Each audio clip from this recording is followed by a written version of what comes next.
ನಮ್ಮ ಕರ್ನಾಟಕದ ಈ ಜಿಲ್ಲೆನ ಕೋಟೆಗಳ ನಾಡು ಅಂತ ಕರೀತಾರೆ. ಇದು ಯಾವ ಜಿಲ್ಲೆ ಗೊತ್ತಾ? ಇದು ಡೇ 26 ಆಫ್ ಕರ್ನಾಟಕ ಜರ್ನಿ, ಒಂದು ದಿನ ಒಂದು ಜಿಲ್ಲೆ. ಇಂದಿನ ಜಿಲ್ಲೆ ಕೋಟೆಗಳ ನಾಡು ಚಿತ್ರದುರ್ಗ. ಚಿತ್ರದುರ್ಗ ಎಂಬ ಹೆಸರು ಚಿತ್ರಕಲಾದುರ್ಗ ಎಂಬ ಪದದಿಂದ ಬಂದಿದೆ.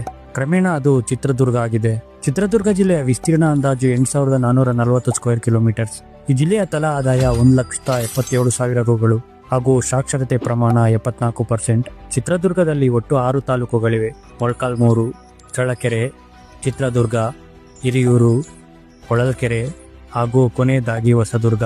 ಚಿತ್ರದುರ್ಗ ಜಿಲ್ಲೆಯ ಪ್ರಮುಖ ಸ್ಥಳಗಳು ಚಿತ್ರದುರ್ಗ ಕೋಟೆ, ವಾಣಿವಿಲಾಸ ಸಾಗರ, ಚಂದ್ರವಳ್ಳಿ ಗುಹೆಗಳು, ತೇರುಮಲ್ಲೇಶ್ವರ ದೇವಾಲಯ, ನಾಯಕನಾಟಿ ತಿಪ್ಪೇರುದ್ರಸ್ವಾಮಿ ದೇವಾಲಯ, ಬಿಳಿನೀರು ಚಿಲುಮೆ ಕ್ಷೇತ್ರ, ಜೋಗಿಮಟ್ಟಿ ಹಿಲ್ ಸ್ಟೇಷನ್ ಹಾಗೂ ಹಾಡುಮಲ್ಲೇಶ್ವರ ಝೂ.